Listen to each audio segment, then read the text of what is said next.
இன்று 40 நாட்களுக்கு பிறகு பொதுக்குழுல வாய் திறந்திருக்கிறார் விஜயானந்த சுவாமிகள்.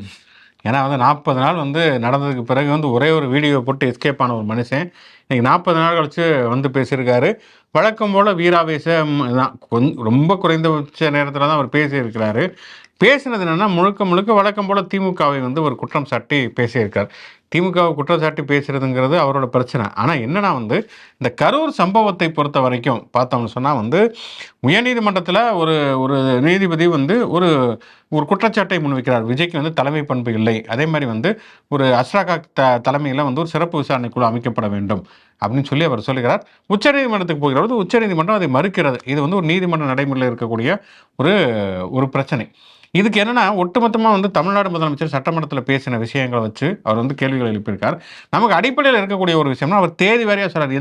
என்ன தேதியில சட்டசபையில முதலமைச்சர் பேசியிருக்காருன்னா, அன்னைக்கு அவர் பேசியிருக்காருன்னா, உங்களுக்கு அப்போ ஒரு மறுப்பு இருந்ததுன்னா, அன்னைக்கே சொல்ல வேண்டியது தானே.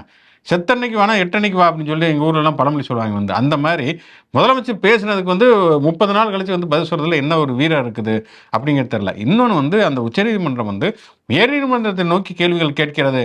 ஒரு உச்சநீதிமன்றம் ஒரு தீர்ப்பு ஒரு ஒரு நடைமுறை எடுத்திருக்குதுங்கனாலே 100% சரின்னு நம்ம சொல்லிட முடியாது. சிபிஐ விசாரணைக்கு உத்தரவிட்டால் சிபிஐ விசாரணை நடந்து அவங்க என்ன சொல்றாங்க அப்படிங்கிறத பார்த்து தான் நம்ம எந்த விதமான